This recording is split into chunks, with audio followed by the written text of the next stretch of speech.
DMK ஒரு mega கூட்டணியை அமைச்சிட்டாங்க. ஒரு லிமிட்டா அமைச்சாதான் அது மெகா கூட்டணி. அளவுக்கு மிஞ்சினா அமிர்தமும் நஞ்சு தான். 11 சீட்டு கூட வாங்கியிருக்காங்க. அது மாதிரி ஒவ்வொரு கட்சியும் கூட கேட்கும் இல்லையா? அப்போ அந்த கூட கேட்கும் பொழுது இவங்க அந்த 17 கண்டெயின் பண்ணிடலான்னு பிளான் பண்ணாங்க. இவங்க கூட நிற்கணும்ட்டு டிஎம்கே. ஓட்டு கூட வரும்.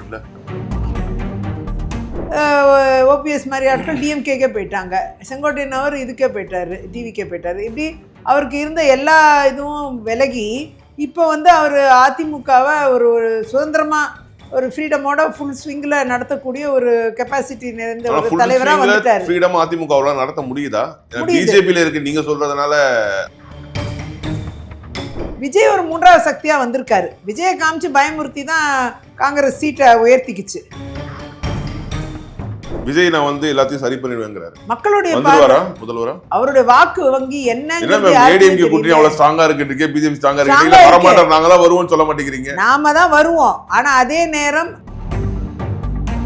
விஜய் பிஜேபி பத்தி எங்கேயுமே ஹடவும் பேச மாட்டேங்கிறாரு. இன்னமும் விஜய் மீது பாஜக ஒரு பாசம் கொண்டு இருக்க மாதிரி ஒரு ஃபீல் இருக்கு. விஜய் பொறுத்த வரைக்கும் அவர் இந்த பக்கம் எஸ்ஓபி போட்டு நீங்க டைட் பண்ணுங்க, நான் இந்த பக்கம் ஒரு மேல பழிய போட்டு டைட் பண்றேன் அப்படின்னு அது பேசிக்கிட்டு பண்ணணும்னு என்ன இருக்கு? அவங்கவுங்க வேலையை செய்யறாங்க. திமுக பிஜேபி என்ன வேலை செய்யுது? ஜனநாயகம் பிரச்சனையில பிஜேபி தான் முடக்குச்சு. சமீபத்தில் நடந்த நிறைய விஷயங்கள் எதிர்கட்சிகள் தான் இந்த விஷயங்கள்லாம் வெளியிட வைக்கிறாங்க.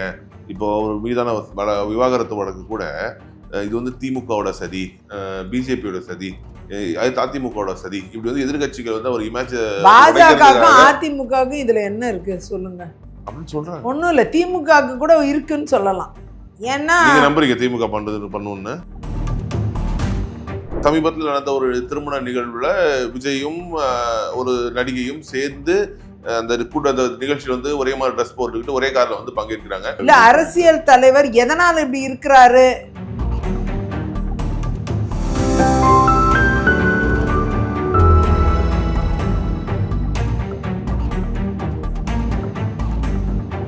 புரோவோக் வாய்ஸ் நேயர்களுக்கு வணக்கம். இன்றைய சிறப்பு நேர்காணலில் நம்முடன் இணைந்திருப்பவர் பாரதிய ஜனதா கட்சியின் நிர்வாகி திருமதி விஜயதாரணி அவர்கள். வணக்கம் மேடம். வணக்கம். டிஎம்கே ஒரு மெகா கூட்டணியை அமைச்சிட்டாங்க. ஒரு மிகப்பெரிய ஒரு பலமான ஒரு கூட்டணி அமைச்சு தேர்தலை சந்திக்க போறாங்க.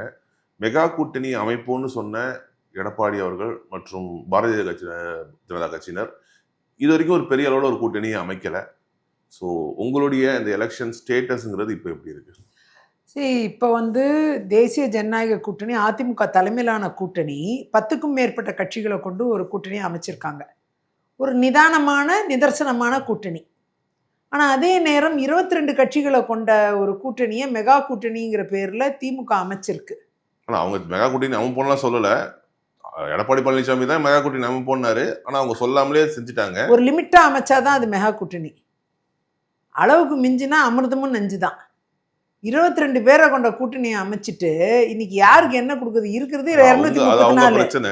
இல்ல அதுதான் 234 தான் இருக்கு. இருக்கிறது அவ்வளவுதான். அதை பிச்சு பிச்சு கொடுக்கறதுக்குள்ள இவங்க கொட்டா போயிடும், காலி ஆயிடும்.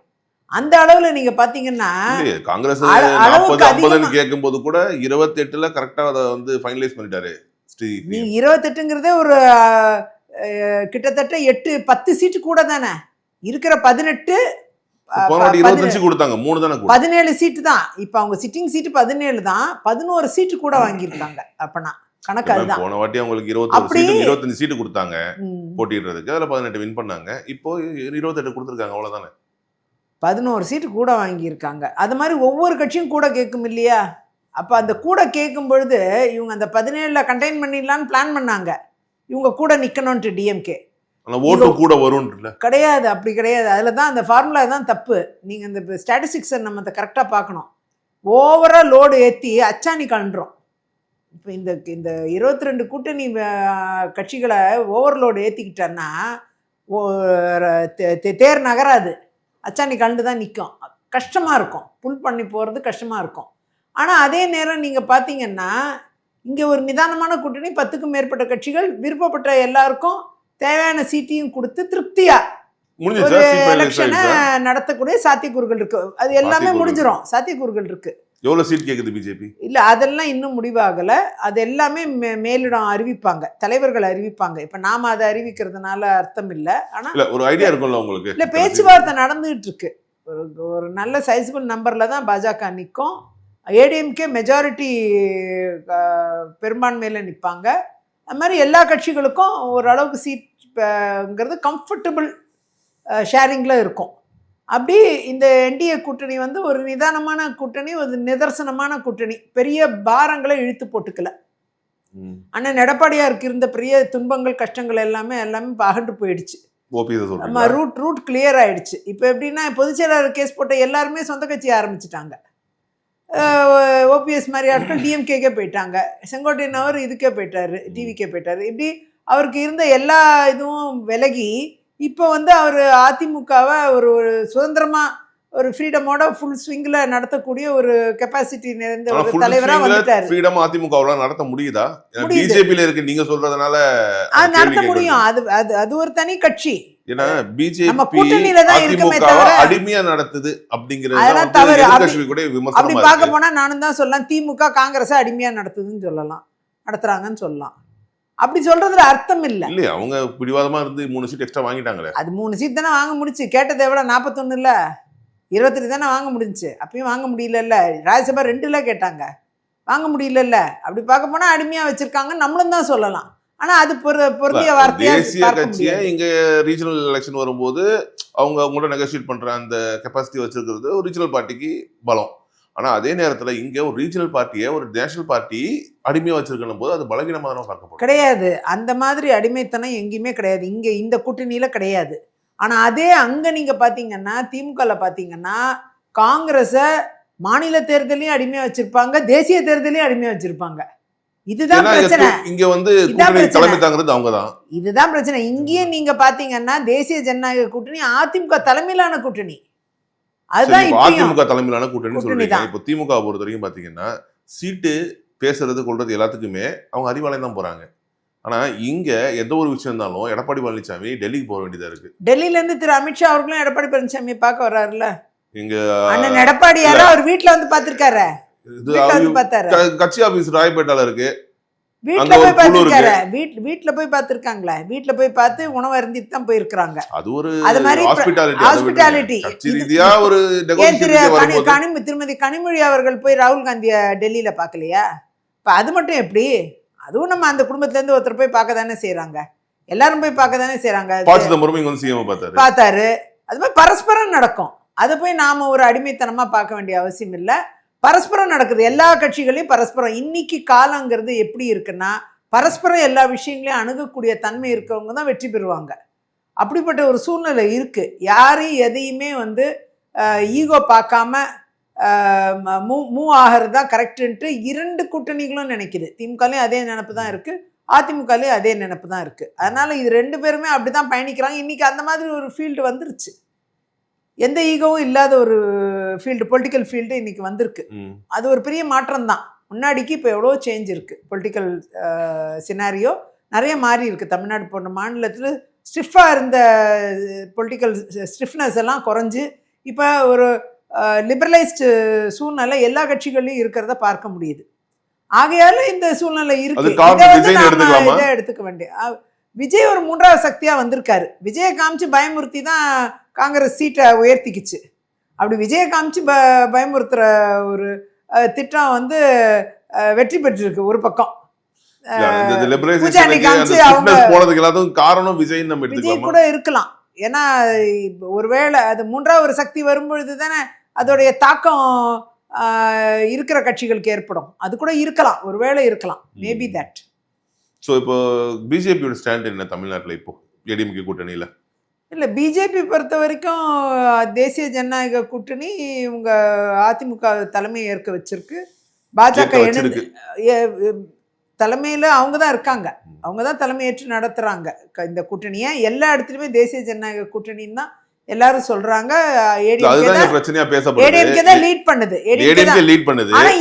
மோடியோ இல்ல அமித்ஷாவோ இங்க வரும்பொழுது பேசும்போது என்டிஏ கூட்டணி ஆட்சி தான் இங்க வந்து நடக்கும், என்டிஏ கூட்டணி ஆட்சி அமையும் அப்படின்ற வார்த்தைகளை சொல்றாங்களே தவிர இபிஎஸ் முதலமைச்சர் வேட்பாளர்னு எங்கேயுமே அவங்க சொல்றதுக்கு முன் வரல. அதெல்லாம் வருவாங்க.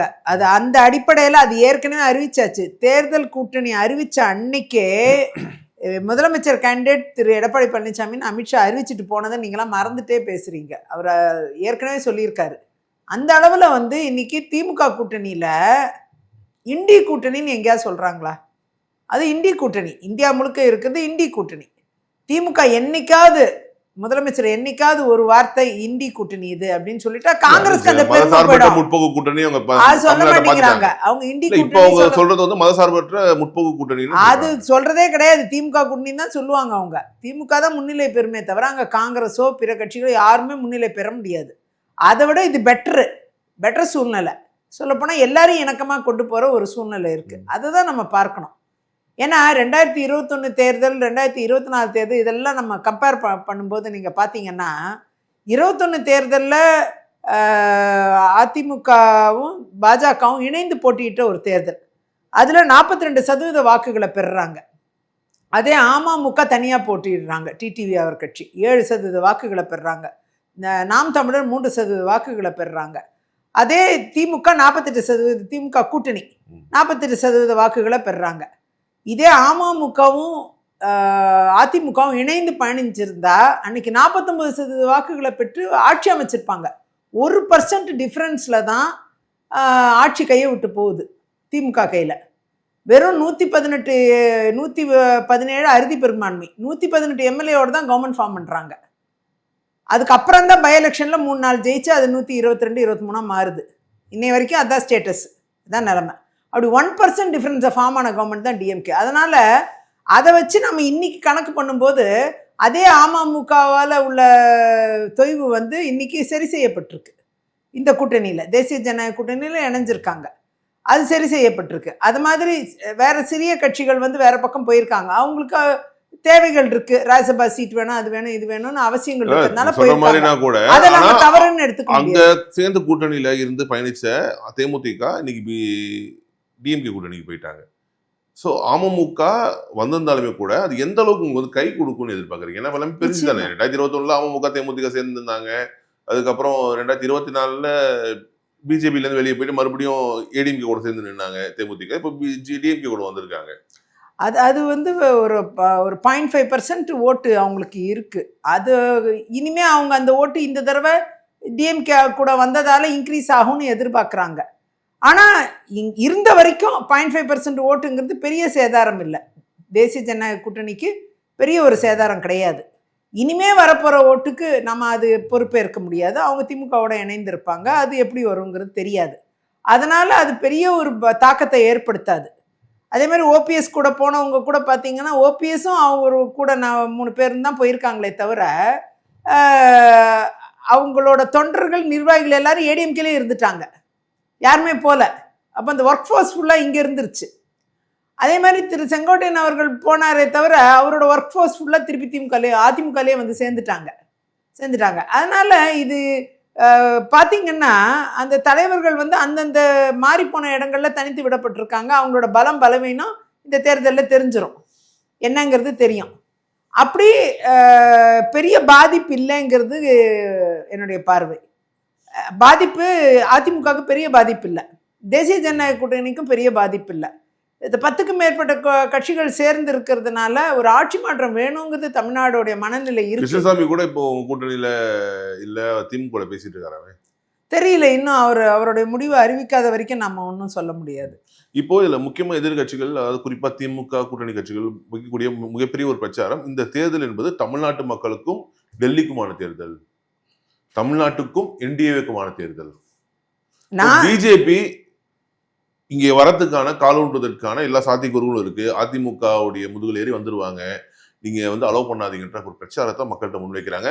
இந்த ரிஃப்ளெக்ஷன் ஏடிஎம்கேலே இருக்கு. ஏன்னா திண்டுக்கல் சீனிவாசன் போன்றவர் அம்மா மோடியை நினைச்சு எங்களுக்கு ஓட்டு போடாதீங்க, ஓட்டு போடாமல் இருந்துடாதீங்கன்னு கேட்குற அளவுக்கு ஒரு நிலைமை இங்க இருக்கு. அதெல்லாம் தவறான ஒன்று. இந்த தேர்தல் திமுகவுக்கும் தமிழ்நாடுக்குமான தேர்தல்.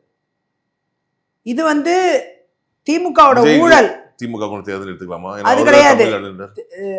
அவர் சொல்றாரு, நான் சொல்றது திமுகவோட ஊழலுக்கும் தமிழ்நாடு மக்களுக்குமான தேர்தல்.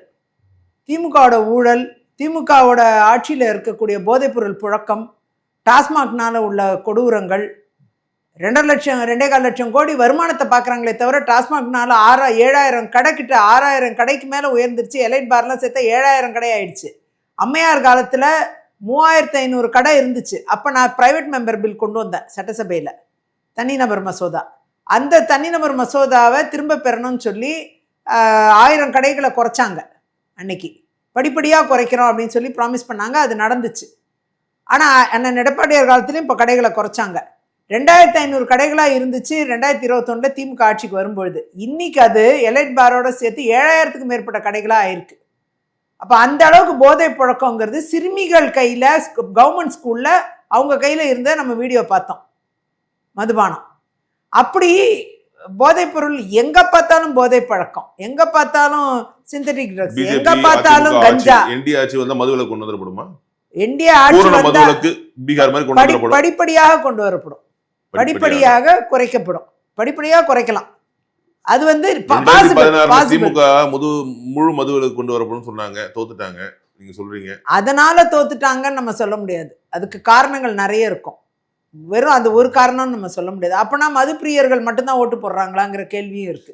லார்ஜ் கம்யூனிட்டி மெம்பர்ஸ்ல ஒரு பெரிய ஷேர் இருக்காங்கல்ல, அந்த அளவுக்கு வந்து மது பிரியர்கள் மட்டும்தான் வாக்களிப்பாங்க அப்படிங்கறது. அப்ப பெண்கள் வாக்களிக்கலையா? அரசியல் கூட்டத்துக்கு கூட்டறோம்னா ஒரு கோட்டரும் கோழி பிரியாணியும் கொடுத்தாதான் வரன்ற அளவுக்கு தான். அதெல்லாம் திமுகவோட கூட்டத்துக்கு பாசிபிள். அதிமுக கூட்டத்துல பிஜேபி கூட்டத்துல பிஜேபி கூட்டத்துக்கு அது அந்த பாசிபிளே இல்ல. நான் நேராவே பார்த்துட்டேன். இது ரெண்டுமே இல்ல. வண்டியில கூட்டு வர்றது மட்டும்தான். கோட்டரும் கோழி பிரியாணி கிடையாது. இல்ல கிடையாது, இல்ல இல்லவே இல்ல. நான் நேரா பாக்குறதுனால உங்களுக்கு சாட்சியா சொல்றேன். இது நான் கட்சியை சப்போர்ட் பண்ணுங்கிறதுக்காக எல்லாம் பேசல. இது இல்லாம நடத்துறது கஷ்டம். நிறைய கட்சிகள் நடத்த முடியாது, அது கேள்விப்பட்டிருக்கேன், பார்த்துருக்கேன். ஆனால் அதே நேரம் பிஜேபியில் அது அவசியமே இல்லை. இப்போ ஒரு 2 லட்சத்துக்கும் மேற்பட்ட மக்கள் வந்திருக்காங்க பிரதமர் அவர்களுடைய கூட்டத்துக்கு. ஒருத்தர்கிட்டையும் எந்த இந்த இந்த இந்த பழக்கத்தோட யாரும் வரவும் இல்லைங்க. மதுவும் கிடையாது, நீங்கள் சொல்கிற கோழி பிரியாணியும் கிடையாது, பணமும் கிடையாது. ஆனால் மக்கள் வந்திருக்கு, எல்லா ஏரியாலேருந்தும் வந்திருக்காங்க. அந்த கூட்டத்தையும் நீங்கள் பார்த்தீங்க, எவ்வளோ ஒரு ஸ்ட்ராங்கான கூட்டமாக இருந்து 2 லட்சம் 3 லட்சத்துக்கு மேலே இருந்திருப்பாங்க. நிறைய கூட்டம் பயங்கரமாக, சேர்லாம் பத்தாமல் இருந்துச்சு, அந்த அளவுக்கு கூட்டம் நிரம்பி வழிஞ்சிச்சு அரங்கம். அப்போது அங்கே வந்து இதெல்லாம் கிடையவே கிடையாது. பிரின்சிபலாகவே இல்லை, பாலிசியாகவே எதுக்குமே அனுமதி கிடையாது. ஆனால் மக்கள் அதுக்கும் தான் வர்றாங்க, அதையும் நீங்கள் பார்க்கணும்.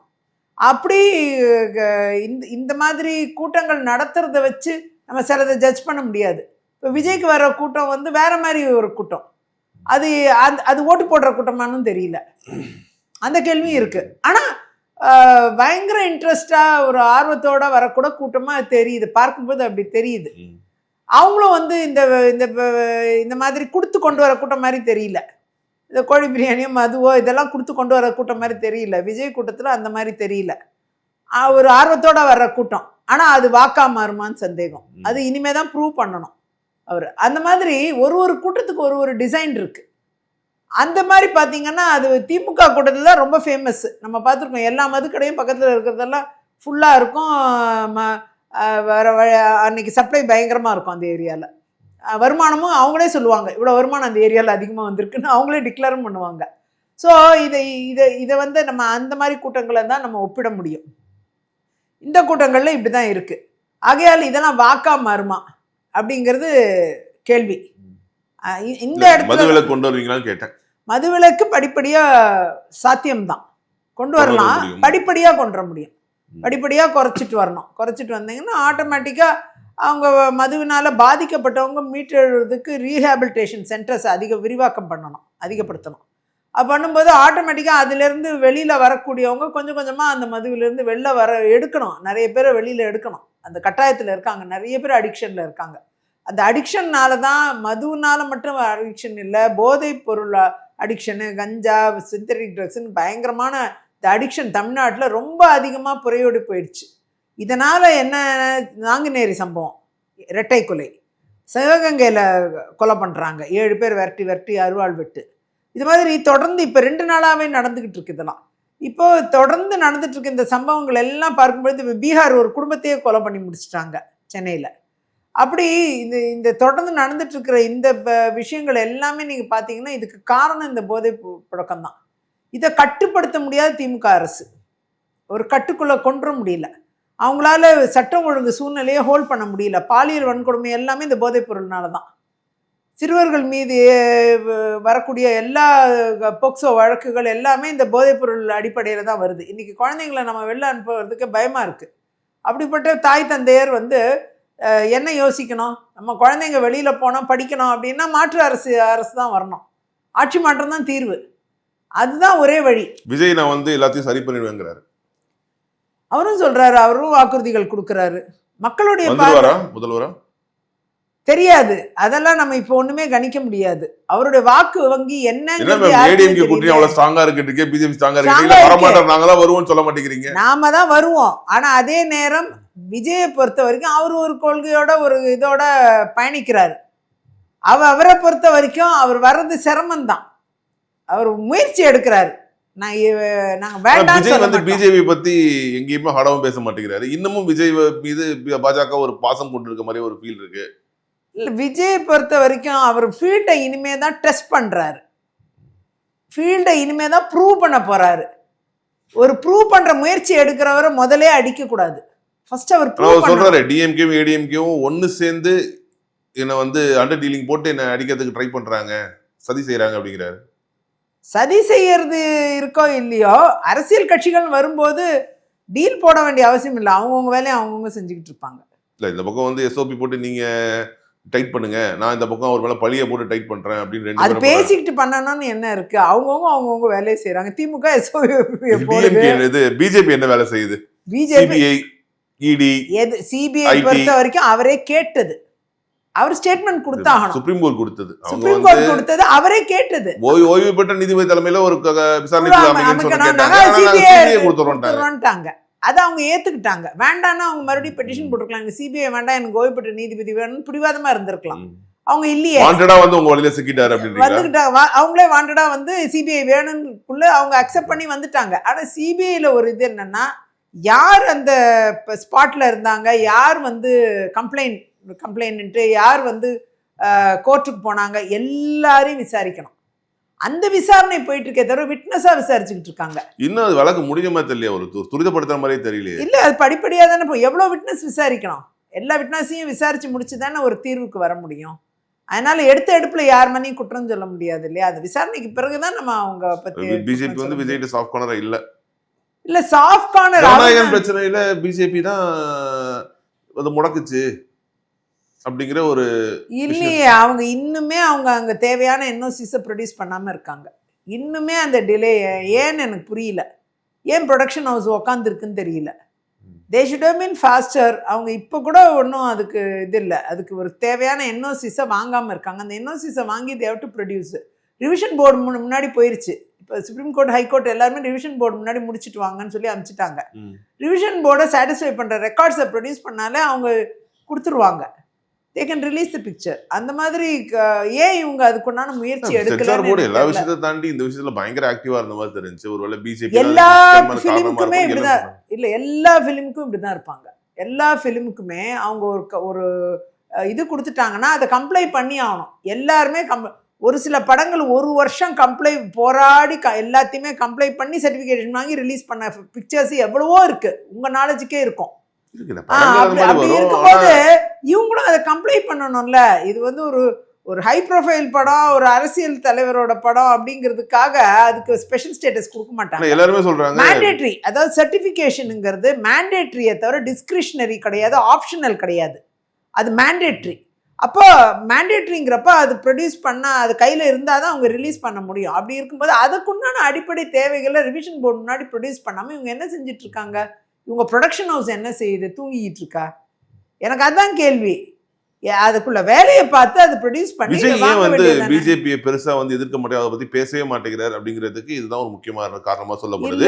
இன்னொன்னு, விஜய் தான் பிஜேபி பி டீம், அவங்களுடைய கைப்பாவையா தான் இவர் செயல்பட்டு இருக்காங்க ஒரு குற்றச்சாட்டு நிறைய பேர் முன் வச்சுட்டே இருக்காங்க. அவர் தான் அடிக்கடி பாஜக எங்கள் கொள்கை எதிரின்னு அடிக்கடி சொல்லிட்டே இருக்காரு. அதனால நாங்க எதுவுமே பேசுறது பாஜகன்னு ஒரு வாட்டி சொன்னார், அதோட அவ்வளவுதான். அதுக்கப்புறம் அவரு ஏற்கனவே எதிர்க்கிறோம்னு சொல்லிட்டாரு. அதனால நாங்க அவரை ஒரு பொருட்டாவே எடுத்துக்கல. அவர் எதுக்குறாரு? இப்ப நம்ம அவர்கிட்ட பேசுறதும் தவறு. சமீபத்துல கூட தமிழிசை சவுந்தரராஜன் விஜய் கூட வந்துருவாரு நாங்க எதிர்பார்க்கிறோம்னு மறுபடியும் கூட ஒரு அழைப்பு எடுத்திருந்தாங்க. இல்ல அது வந்து அழைப்பு பல்வேறு தரப்புல இருந்து அவங்கவுங்க சுய விருப்பங்கள் அழைப்பெல்லாம் விடுப்பாங்க. அது ஒன்றும் நான் தப்புன்னுலாம் நான் சொல்ல மாட்டேன். விஜய் அவர் முடிவு செய்ய வேண்டியது யாரு? விஜய் தானே. நாமளா முடிவு செய்ய முடியும்? பாஜக முடிவு செய்ய முடியுமா? அதிமுக முடிவு செய்ய முடியுமா? விஜய்ல முடிவு பண்ணணும். யார் கூட போனோம், யார் கூட போனா ஒரு குறைஞ்சபட்சம் ஒரு டெப்டி சிஎம் ஆகலாம், ஒரு சிஎம் ஆக வேண்டிய ஒரு கேண்டிடேட் சிஎம் தனியா நின்னு சிஎம் ஆகன்றார். அவர் டெப்டி சிஎம் ஆகனா எப்படி வருவாரு? அதுக்கு அவரு முடிவு பண்ணணும். தனியா நின்று வர முடியுமான்னு அவர் தான் முடிவு பண்ணணும். அது சாத்தியம் இல்லாத விஷயங்கிறத அவர் புரிஞ்சுக்கணும்னு நான் நினைக்கிறேன். அந்த அளவில் ஆந்திராவில் ஒரு ஆட்சி அமைஞ்சிருக்கு. அதெல்லாம் உதாரணமாக எடுத்துக்கணும். எடுத்துட்டு அவர் ஃபர்ஸ்ட் அவரோட பயணத்தை அவர் கரெக்டாக பண்ணுவார். ஆனால் வருங்காலங்களில் யாரோட கை ஓங்குங்கிறது வருங்காலங்கள் பதில் சொல்லும். அதனால அவர் அந்த ஆப்பர்ச்சுனிட்டியை அவர் பயன்படுத்தலைன்னா நம்ம என்ன சொல்ல முடியும்? சமீபத்தில் நடந்த சில நிறைய விஷயங்கள் வந்து எதிர்கட்சிகள் தான் இந்த விஷயத்தெல்லாம் வெளியிட வைக்கிறாங்க. இப்போ அவர் மீதான விவாகரத்து வழக்கு கூட இது வந்து திமுகவோட சதி, பிஜேபியோட சதி, அதிமுகவோட சதி, இப்படி வந்து எதிர்கட்சிகள் வந்து ஒரு இமேஜ் பாஜகவுக்கும் அதிமுகவுக்கும் இதுல என்ன இருக்கு சொல்லுங்க அப்படின்னு சொல்றாங்க. ஒன்றும் இல்லை, திமுகவுக்கு கூட இருக்குன்னு சொல்லலாம். ஏன்னா நம்புறீங்க திமுக பண்ணுன்னு? ஆமா, ஏன்னா அவங்க ஒரு செய்தி ஒன்று பார்த்தேன். அவங்க மனைவி வந்து அவங்க முரசொலி அவங்க செல்வம் அவர் மறைந்ததுக்கு துக்கம் கேட்டு தனிப்பட்ட முறையில் போயிருக்கிறாங்க. போயிருக்காங்க, அவங்களோட தொடர்பு இருக்கு. அதனால் அது ஒரு செய்தியா பார்த்தேன் நான். எனக்கு அந்த அபிப்பிராயம் கிடையாது, ஒரு செய்தியா பார்த்தேன். அதனால திமுகவோட உந்துதல்ல தான் அவங்க இதெல்லாம் செய்யறாங்க அப்படிங்கிற ஒரு செய்தியும் பார்த்தேன். இல்ல, ஒரு பெண் வந்து அவங்க இந்த பெட்டிஷனே அவங்க போட்டிருக்காங்களான்னே தெரியல. அதெல்லாம் உண்மை அவங்க மறுக்கலையே தவிர அவங்க போட்டிருக்கேன்னு சொல்லலையே. அதனால வருது. ஒருவேளை அதெல்லாம் உண்மையா இருந்தா எனக்கு நான் எதையுமே வந்து நம்ம ஒரு பெண் 25 வருடங்களுக்கு மேல ஒருத்தரோடைய குடும்பம் நடத்திட்டு அவரு செய்யற துரோகத்தை தாங்க முடியாம அந்த வழியில கடந்து வந்து தன்னுடைய பிள்ளைகளுக்காக வாழ்ந்துகிட்டு இருக்காங்க. அந்த காலகட்டத்துல இந்த அளவுக்கு செய்யறாங்கன்னா அவர் எந்த அளவுக்கு அவங்க கஷ்டப்பட்டிருக்கணும். அது தொடர்ந்து விஜயனுடைய செயல்பாடுகளும் அப்படிதான் இருக்கு. சமீபத்தில் நடந்த ஒரு திருமண நிகழ்வுல விஜயும் ஒரு நடிகையும் சேர்ந்து அந்த நிகழ்ச்சியில் வந்து ஒரே மாதிரி ட்ரெஸ் போட்டுக்கிட்டு ஒரே கார்ல வந்து பங்கேற்கிறாங்க. இதெல்லாம் வந்து அவங்களை கோபப்படுத்தும். அடுத்து எனக்கு என்ன பொறுத்த வரைக்கும் அது அவங்களோட பர்சனல் மேட்டர்னு நான் ஃபீல் பண்றேன். நான் இந்த பர்சனல் மேட்டர்ஸ்ல ஒரு அரசியல் தலைவர் இப்படி இருக்கலாம் நினைக்கிறீங்களா? இல்ல, அரசியல் தலைவர் எதனால இப்படி இருக்கிறாரு அப்படிங்கிறதுக்கு அவர் தான் முற்றுப்புள்ளி வைக்கணும். நாம வைக்க முடியாது. நம்ம கமா போடுறதோ ஃபுல் ஸ்டாப் வைக்கிறதோ நமக்கு பாசிபிள் இல்லை. இங்கேயும் விஜய் தான் அதுக்கு முற்றுப்புள்ளி வைக்கணும். இது மாதிரி சந்தேகங்கள், இந்த மாதிரி ஏஷியங்கள், இது பொய் உண்மை, இது எல்லாத்துக்கும் அவர் தான் வந்து முற்றுப்புள்ளி வைக்கணும். ஆமா இது உண்மை, இது பொய் அப்படின்னு அவர் முற்றுப்புள்ளி வைக்கணும். இல்லை அவங்க மனைவி வந்து ஓப்பன்ல தளத்துல பேசியிருக்கணும். ஏதோ ஒன்று நடந்திருந்தா நம்ம அதை பத்தி விமர்சனம் பண்ணலாம். இப்போ இது எதுவுமே நடக்காத பட்சத்துல, ஒரு ஆதாரங்கள் முறையா இல்லாத பட்சத்துல நாம எப்படி அவங்கள விமர்சனம் பண்ண முடியும்? அது அவங்களோட பர்சனல் லைஃப். இந்த ஒரு பெர்ஸ்பெக்டிவ் இருக்குல்ல, விஜய் தான் சாரி டிஎம்கே தான் சங்கீதாவை இயக்குறாங்க அப்படிங்கிற அந்த சந்தேகம் ஒரு ஊடகத்துல நான் பார்த்தேன். அது கூட எனக்கு உடன்பாடு கிடையாது. எந்த கட்சியும் வந்து யாரையும் இயக்க முடியாது என்ன பொறுத்த வரைக்கும். அதை நான் ஒரு ஊடக செய்தியா பார்த்தனே அப்படின்னு சொன்னனே தவிர, இதெல்லாம் ஊடக செய்திகள், இதுல எல்லாம் எந்த அளவுக்கு உண்மை இருக்குங்கிறதெல்லாம் நம்ம சொல்ல முடியாது. இதை வச்சு ஒருத்தர் ஒரு துக்க செய்திக்காக போயிட்டு வராங்கன்னாலே அந்த கட்சி இயக்குது அப்படின்ட்டு ஒரு செய்தியை போடுறாங்க. அது தப்பா கூட இருக்கலாம், உண்மையா கூட இருக்கலாம், யாருக்கு தெரியும். இதை நம்ம ரூல் அவுட் பண்ண முடியாது. ஒரு கட்சி ஆரம்பிக்கிறாரு அவரு, அது யாரை எடுத்து ஆரம்பிக்கிறார்? திமுக எடுத்து தான் ஆரம்பிக்கிறாரு. அப்படி இருக்கும் பொழுது அவங்க இயக்கிறதுக்கான சாத்தியக்கூறுகள் 50% இருக்கு. இயக்கிறதுக்கான சாத்தியக்கூறுகள் இல்லாமை என்பது 50% இருக்கு, ஈக்குவலா இருக்கு. ஆகையால நம்ம அதை வந்து நம்ம ரூல் அவுட்டும் பண்ண முடியாது, ரூல் இன்னும் பண்ண முடியாது. அதனால அதை நம்ம என்னை பொறுத்தவரை இது அவருடைய பொலிட்டிக்கல் கேரியர்ல ஒரு இம்பாக்ட் கிரியேட் பண்ணணும்னு நினைக்கிறீங்களா?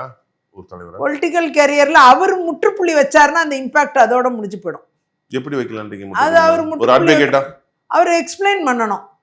இந்த வழக்கு எதனால வந்துச்சு, இந்த இந்த வழக்குக்கு பின்னணியில் தான் என்ன யோசிக்கிறேன், அதன் பின்னாடி உள்ள நியாயம் என்ன, அப்படிப்பட்ட வழக்கு உண்மையாகவே இருக்கா, தனக்கும் தன் மனைவிக்குள்ளே இருக்கிற பிரச்சனைகள் என்ன, இந்த பிரச்சனைகளை களையிறதுக்கு தான் எடுத்த முயற்சிகள் என்ன, அப்படிப்பட்ட பிரச்சனைகள் இல்லவே இல்லையா, இதெல்லாம் சும்மா ஊடக செய்திகளா, இப்படிங்கிறதுக்கு எல்லாத்துக்கும் அவர் ஒரு முற்றுப்புள்ளி வைக்க அவர் கையில் மட்டும்தான் அந்த ஆயுதம் இருக்குது. அந்த முற்றுப்புள்ளியை அவர் வைப்பாரே ஆனால் நிச்சயமாக அவருக்கு அரசியல் வாழ்க்கைங்கிறது பெருசாக ஒன்றும் பாதிக்காது. ஆனால் அந்த முற்றுப்புள்ளியை வைக்க தவறினாரானால், கம்மா போட்டுக்கிட்டே போய்கிட்டு இருந்தாருன்னா அடுத்தடுத்து நிச்சயமாக அது பாதிக்கும். அவரோட பெண்கள் வாக்குங்கிறது ரொம்ப சிரமப்படும். அவருக்கு பெண்களுடைய வாக்கு கொஞ்சம் ஆதரவு பெண்கள்கிட்டேருந்தும் இளைஞர்கள்கிட்டேருந்தும் ஆதரவு இருக்கிறதா அவர் சொல்கிறாரு, அவரே சொல்கிறாரு. அந்த வாக்குகளே பாதிக்கும் இல்லையா? அதனால அவர் கமா போடுறதை விட்டுட்டு ஃபுல் ஸ்டாப் வைக்கிறது எப்படிங்கிறத தேடணும். மிக்க நன்றி மேம், உங்களுடைய தகவலுக்கும் நன்றி, நேரத்துக்கும் நன்றி, வணக்கம்.